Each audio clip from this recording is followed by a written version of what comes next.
Champs. तो आज का जो हमारा टॉपिक है दैट इज स्पॉन्टेनिटी। तो स्पॉन्टेनिटी होता क्या है? लाइक नेचर के अंदर दो तरीके की रिएक्शन होती है। एक तो वो होती है जो अपने आप हो जाती है, सेकंड वो होती है जिसको हमको करवाना पड़ता है कोई भी उसके ऊपर एक्सटर्नल सोर्स अप्लाई करके। ऑलराइट, सो स्पॉन्टेनियस प्रोसेस वो प्रोसेस होता है जिसके अंदर हमारी जो रिएक्शन है वो अपने आप हो जाती है। Like rain, snowfall. सो ये जो प्रोसेस हैं ये अपने आप हो जाते हैं, ये हमको नहीं करवाने पड़ते। सो ये जो प्रोसेस होते हैं इनको हम बोलते हैं स्पॉन्टेनियस प्रोसेस। सो नेचर के अंदर जितने भी प्रोसेस होते हैं, नेचर के अंदर जितने भी प्रोसेस होते हैं वो होते हैं स्पॉन्टेनियस। अगर यहाँ पे हमारे पास जो प्रोसेस है स्पॉन्टेनियस है, स्पॉन्टेनियस अगर यहाँ पे हमारे पास प्रोसेस है तो उसके अंदर रैंडमनेस उतनी ही ज्यादा होगी, रैंडमनेस उतनी ही ज्यादा होगी। इसका मतलब क्या हुआ? रैंडमनेस जो कि हमने अपनी पिछली क्लास में स्टडी किया था, रैंडमनेस क्या होती है? This is disorderness. डिसऑर्डरनेस मतलब एंट्रोपी।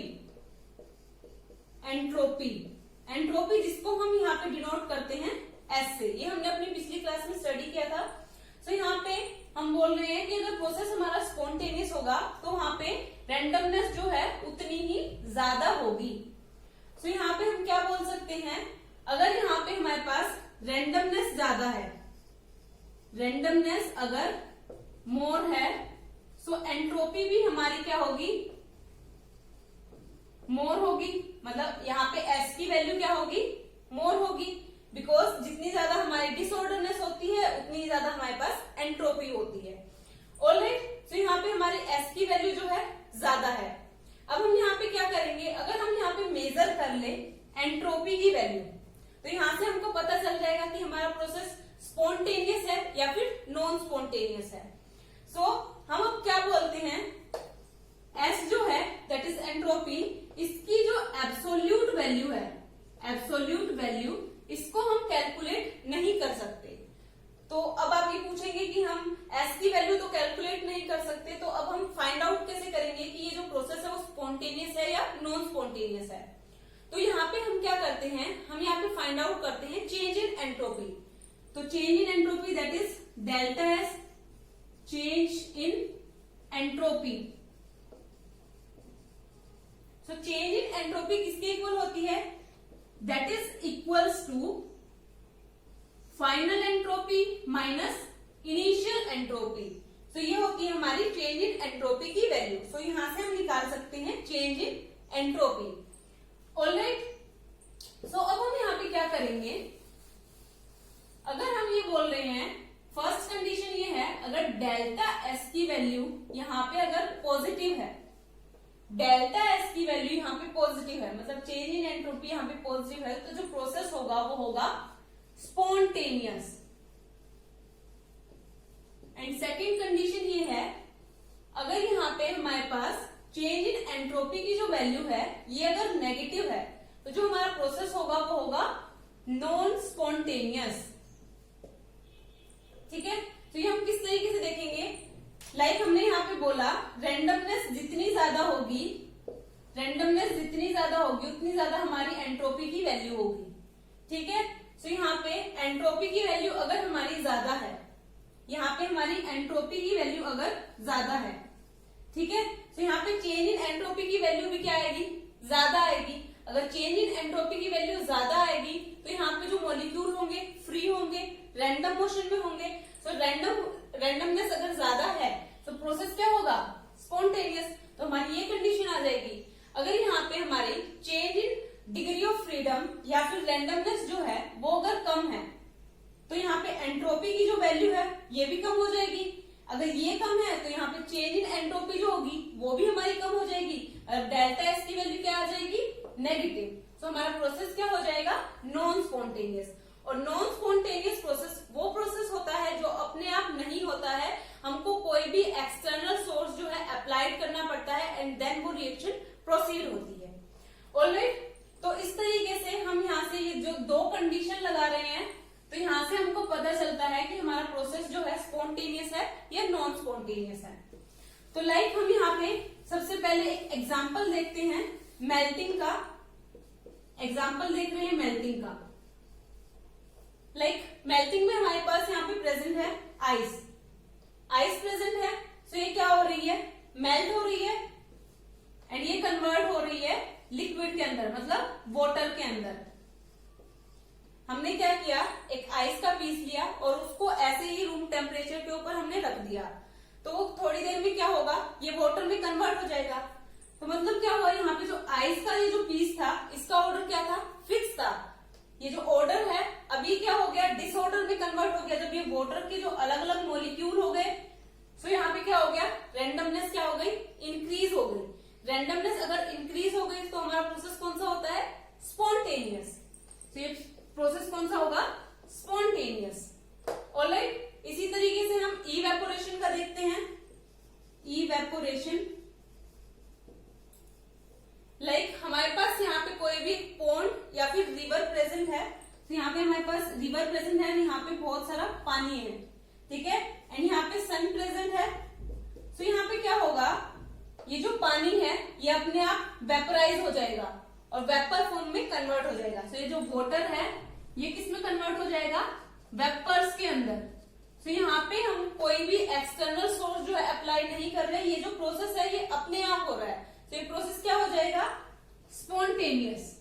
एंड यहाँ पे डिग्री ऑफ फ्रीडम जो है वो भी इंक्रीज हो रही है। लाइक वाटर के जो मॉलिक्यूल थे वो इनके बीच में जो डिस्टेंस है वो कम था एज कंपेयर टू वेपर्स।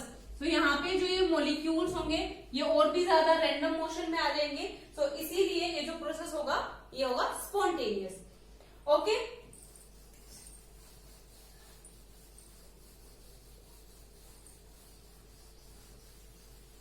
तो यहाँ पे अब हम कंसीडर करते हैं, लाइक हमारे पास एक रिएक्शन है ए, ये प्रोसीड कर रही है बी के अंदर, ठीक है। एक रिएक्शन है ए, ये जा रही है बी के अंदर, और यहाँ पे हमारी जो डिग्री ऑफ फ्रीडम है या फिर डिसऑर्डरनेस है या रैंडमनेस है वो ज्यादा है।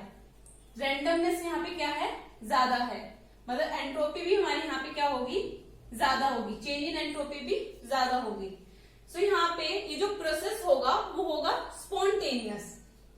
स्पॉन्टेनियस अगर यहाँ पे ये जो रिएक्शन है इरिवर्सिबल है, मतलब ये जो रिएक्शन है एक ही डायरेक्शन के अंदर जा रही है, ये जा रही है फॉरवर्ड के अंदर, ठीक है। तो ये जो रिएक्शन है ये इरिवर्सिबल है एंड यहाँ पे एंट्रोपी हमारी इंक्रीज हो रही है, रैंडमनेस इंक्रीज हो रही है। सो प्रोसेस हमारा हो जाएगा स्पॉन्टेनियस। मतलब यहाँ पे डेल्टा एस की जो वैल्यू होगी वो होगी greater than 0। Alright, second case हम कंसीडर करते हैं ए टू बी। अगर यहाँ पे हमारी चेंज इन एंट्रोपी जो है इसकी वैल्यू हमारी कम है, मतलब रैंडमनेस यहाँ पे हमारी कम है, तो चेंज इन एंट्रोपी कम हो जाएगी। अगर यहाँ पे चेंज इन एंट्रोपी हमारी कम है, मतलब ये जो वैल्यू है ये आ जाएगी नेगेटिव में। तो नेगेटिव में आ जाएगी, तो ये जो प्रोसेस होगा वो कौन सा होगा, नॉन स्पॉन्टेनियस। नॉन स्पॉन्टेनियस, इसको हमको कोई भी एक्सटर्नल सोर्स जो है अप्लाई करना पड़ेगा एंड यहाँ पे जो डेल्टा एस की वैल्यू होगी वो होगी लेस देन 0। एंड यहाँ पे एक थर्ड केस और आता है जिसके अंदर हमारे पास ये जो रिएक्शन है ये रिवर्सिबल है, मतलब ये फॉरवर्ड के अंदर भी जा रही है और ये जो फॉरवर्ड वाला है ये बैकवर्ड के अंदर भी आ रहा है। मतलब जब ये हमारे पास ए प्रेजेंट है ये बी में कन्वर्ट हो रहा है, तो ये यहाँ पे भी स्टेबल नहीं है एंड ये बी है वापस से ए में आ रहा है तो यहाँ पे भी स्टेबल नहीं है। तो यहाँ पे हमारे पास एक फिनोमिनन आता है दैट इज इक्विलिब्रियम प्रोसेस। तो यहाँ पे इक्विलिब्रियम प्रोसेस जब आता है तो यहाँ पे जो डेल्टा एस की वैल्यू जो होगी वो होगी 0। ऑलराइट, सो अभी हमने यहाँ पे ये स्टडी किया कि हमारे पास जो रिएक्शन होती हैं दो तरीके से हो सकती हैं। एक तो जिसके अंदर हमको इनिशिएशन प्रोवाइड करना पड़े या फिर हम एक रिएक्शन वो होती है जो अपने आप हो जाए। तो अभी हम उसको देखते हैं। सो हमने यहाँ पे देखा कि जो इरिवर्सिबल रिएक्शन थी, इरिवर्सिबल लाइक ए से बी में जा रही थी, ये इरिवर्सिबल रिएक्शन थी। तो यहाँ पे ये जो रिएक्शन है इसको हम बोलेंगे स्पॉन्टेनियस। जितनी भी इरिवर्सिबल रिवर्सिबल रिएक्शन होती है, सारी की सारी स्पॉन्टेनियस होती हैं। लेकिन इसको हम रिवर्स भी कर सकते हैं अगर हम इसके ऊपर अप्लाइड कर दे कोई भी एक्सटर्नल सोर्स। ऑलराइट, अगर हम इसके ऊपर एक्सटर्नल सोर्स जो है अप्लाई कर देंगे सो ये रिएक्शन जो है रिवर्सिबल हो जाएगी। ऑलराइट, सो यहाँ पे हमारे पास दो तरीके की रिएक्शन होती है जिसके अंदर हमको प्रोवाइड करना पड़ता है इनिशिएशन। सेकंड वो रिएक्शन होती हैं जो अपने आप हो जाती हैं। ठीक है, सो हम सबसे पहले इनिशिएशन वाली देखते हैं। लाइक इनिशिएशन के अंदर हमारे पास क्या प्रेजेंट है, हमारे पास प्रेजेंट है hydrogen gas plus oxygen gas. तो ये गैस फॉर्म में हमारे पास प्रेजेंट है। अब हमने क्या प्रोवाइड किया, हमने यहाँ पे प्रोवाइड किया इलेक्ट्रिक स्पार्क। जब हमने यहाँ पे इलेक्ट्रिक स्पार्क प्रोवाइड किया तो ये कन्वर्ट हो गया H2O लिक्विड, मतलब ये वाटर की फॉर्म में हमारे पास कन्वर्ट हो गया। एंड इसको अब हम बैलेंस कर लेंगे यहां से। ऑलराइट, सो इस तरीके से ये वाली जो रिएक्शन है इसके अंदर हमने क्या प्रोवाइड किया, इनिशिएशन प्रोवाइड किया, मतलब थोड़ी सी एनर्जी या एक्सटर्नल सोर्स में थोड़ा सा लगाया एंड देन ये जो प्रोसेस है कैरी आउट होता रहेगा। सेकंड, जो रिएक्शन अपने आप हो जाए, लाइक हमने अभी रिवर की बात की थी, रिवर के अंदर जो वाटर था, अब हमने यहाँ पे कोई इनिशिएशन प्रोवाइड नहीं किया तो ये जो वाटर है अपने आप वेपर्स की फॉर्म में कन्वर्ट हो गया। तो ये जो प्रोसेस हो रहा है ये अपने आप हो रहा है, हम कोई भी एक्सटर्नल सोर्स अप्लाई नहीं कर रहे, तो इसको हम बोलेंगे spontaneous process. Alright, so nature के अंदर क्या होता है, बहुत सारी कुछ इस तरीके की भी रिएक्शन होती हैं जो होती स्पॉन्टेनियस है, बट वहां पे हमारे पास डेल्टा एस की जो वैल्यू होती है वो नेगेटिव होती है। सो अभी हम उसको देखते हैं। लाइक हम स्नोफॉल को देखते हैं, स्नोफॉल। ठीक है, तो स्नोफॉल के अंदर क्या होता है, हमारे पास सबसे पहले यहाँ पे क्लाउड प्रेजेंट रहता है, देन ये कन्वर्ट होता है सॉलिड फॉर्म में, मतलब स्नो के फॉर्म में। तो यहाँ पे ये जो मॉलिक्यूल थे रैंडम मोशन में प्रेजेंट थे, वेपर्स की फॉर्म में प्रेजेंट थे, देन ये कन्वर्ट हो गए किसकी फॉर्म में, स्नो की फॉर्म में, मतलब सॉलिड की फॉर्म में। मतलब इनका साइज क्या हो गया, कॉम्पैक्ट हो गया और इनका जो साइज है वो ऑर्डर फॉर्म में आ गया। मतलब हम यहाँ पे क्या कहेंगे, हमारी रैंडमनेस क्या हो रही है, डिक्रीज हो रही है, बिकॉज यहाँ पे रैंडमनेस ज्यादा थी एंड देन बाद में रैंडमनेस जो है डिक्रीज हो गई। यहाँ पे रैंडमनेस ज्यादा है एंड यहाँ पे हमारी कम हो गई। लेकिन ये जो प्रोसेस है ये कोई हम नहीं करा रहे, ये अपने आप हो रहा है नेचर के अंदर। स्नोफॉल जो है अपने आप हो रही है। तो कुछ इस तरीके के प्रोसेस भी होते हैं नेचर के अंदर। तो यहाँ पे हमारे पास डेल्टा एस की वैल्यू जो है नेगेटिव होगी, बट प्रोसेस हमारा क्या होगा, स्पॉन्टेनियस। ठीक है, सो यहाँ पे नेचर के अंदर इस तरीके के प्रोसेस भी होते हैं। सो यहाँ पे एक अदर फैक्टर आ जाता है, दैट इज इंथैल्पी। सो ये सिर्फ हमारे पास चेंज इन एंट्रोपी के ऊपर डिपेंड नहीं करता, ये डिपेंड करता है इंथैल्पी के ऊपर भी। इंथैल्पी जो कि हम पहले भी स्टडी कर चुके हैं, दैट इज डेल्टा एच। सो अगर यहाँ पे हम केस कंसीडर करते हैं एक्सोथर्मिक रिएक्शन का, सो एक्सोथर्मिक रिएक्शन मतलब यहाँ पे क्या हो रहा है, हीट जो है लिबरेट हो रही है, हीट जो है बाहर की तरफ निकल रही है। So heat evolve. सो यहाँ पे हमारे पास डेल्टा एच की वैल्यू क्या हो जाएगी एक्सोथर्मिक रिएक्शन के लिए, नेगेटिव।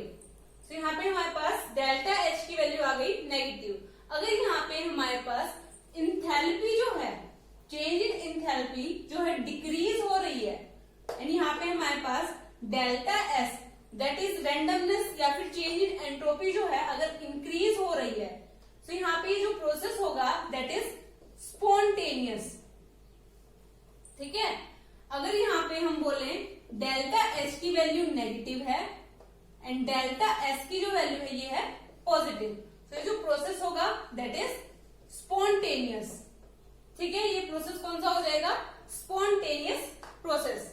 अब हम यहाँ पे इसका एक एग्जांपल देखते हैं। लाइक हमारे पास प्रेजेंट है hydrogen gas plus chlorine gas present है, तो ये यहाँ पे फॉर्म कर रहे हैं HCl गैस।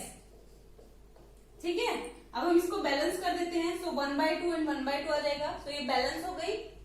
सो ये जो प्रोसेस हो रहा है ये स्पॉन्टेनियस होगा, बिकॉज यहाँ पे डेल्टा एच की जो वैल्यू है दैट इज -92.32 किलो जूल पर मोल। तो यहाँ पे अगर डेल्टा एच की वैल्यू नेगेटिव है या चेंज इन एंथैल्पी जो है डिक्रीज हो रही है, सो जो प्रोसेस होगा हमारे पास वो होगा स्पॉन्टेनियस। ठीक है। अगर इसी तरीके से हम यहाँ पे बात करें एंडोथर्मिक प्रोसेस की, सो एंडोथर्मिक प्रोसेस के लिए क्या हो जाएगा, एंडोथर्मिक के लिए मतलब यहाँ पे हीट जो है एब्जॉर्ब होगी। सो डेल्टा एच की वैल्यू क्या हो जाएगी, डेल्टा एच की वैल्यू हो जाएगी पॉजिटिव, एंड यहाँ पे चेंज इन एंट्रोपी क्या हो जाएगी, नेगेटिव हो जाएगी। एंड ये प्रोसेस कौन सा होगा, नॉन स्पॉन्टेनियस। ठीक है। अब हम यहाँ पे एक डायग्राम देखते हैं बिटवीन प्रोडक्ट एंड रिएक्टेंट। सो यहाँ पे हमारे पास प्रेजेंट है एंथैल्पी ऑफ प्रोडक्ट, यहाँ पे प्रेजेंट है एंथैल्पी ऑफ रिएक्टेंट। ऑलराइट। सो यहाँ पे हमारे पास रिएक्टेंट प्रेजेंट है, ये कन्वर्ट हो रहे हैं प्रोडक्ट के अंदर। सो यहाँ पे कुछ ना कुछ चेंज इन एंथैल्पी आएगा। So that is delta H, that is total heat change between product and reactant. And ये जो प्रोसेस होगा ये होगा हमारा स्पॉन्टेनियस, बिकॉज यहाँ पे जो हमारी डेल्टा एच की वैल्यू आएगी वो क्या आएगी, नेगेटिव, बिकॉज रिएक्टेंट की जो वैल्यू है वो कम है यहाँ पे एंड प्रोडक्ट की ज्यादा है। तो यहाँ पे हमारे पास डेल्टा एच की वैल्यू नेगेटिव आएगी, तो प्रोडक्ट क्या, यहाँ पे हमारे पास प्रोसेस कौन सा हो जाएगा, स्पॉन्टेनियस। ओके। अब हम यहाँ पे कुछ लिमिटेशन स्टडी करते हैं। तो यहाँ पे कुछ लिमिटेशंस हैं। सो फर्स्ट लिमिटेशन ये है, लाइक यहाँ पे जितने भी इरिवर्सिबल प्रोसेस है, लाइक इरिवर्सिबल प्रोसेस जो होते हैं वो तो स्पॉन्टेनियस होते ही हैं, एंड यहाँ पे रिवर्सिबल प्रोसेस जो है, सारी की सारी जो रिएक्शन है वो स्पॉन्टेनियस नहीं होती, नॉट स्पॉन्टेनियस। सो ये जो है कुछ रिएक्शन यहाँ पे स्पॉन्टेनियस भी होती हैं, बट सारी के ऊपर ये जो है प्रोसेस अप्लाई नहीं होता कि सारी की सारा जो प्रोसेस हमारा स्पॉन्टेनियस है। ठीक है। सेकंड इज दैट कि जो हम ये जो डेल्टा एच की वैल्यू देख रहे थे ये नेगेटिव थी या फिर पॉजिटिव थी, लेकिन कुछ रिएक्शंस के लिए ये जो डेल्टा एच है इसकी वैल्यू 0 भी होती है। ठीक है। थर्ड इज दैट हमने अभी यहाँ पे स्टडी किया, अगर डेल्टा एच की वैल्यू यहाँ पे पॉजिटिव है एंड डेल्टा एच की वैल्यू नेगेटिव है, तो यहाँ पे हमेशा हमारे पास प्रोसेस जो होता है नॉन स्पॉन्टेनियस होता है। बट यहाँ पे ये जो थर्ड लिमिटेशन है दैट इज डेल्टा एच अगर यहाँ पे पॉजिटिव है, प्रोसेस अगर एंडोथर्मिक है, तो कई बार ये जो प्रोसेस है हमारे पास स्पॉन्टेनियस होता है। ऑलराइट। सो ये थी इसकी 3 लिमिटेशन और ये था आज का छोटा सा टॉपिक स्पॉन्टेनिटी। होप ये आपको समझ आया होगा।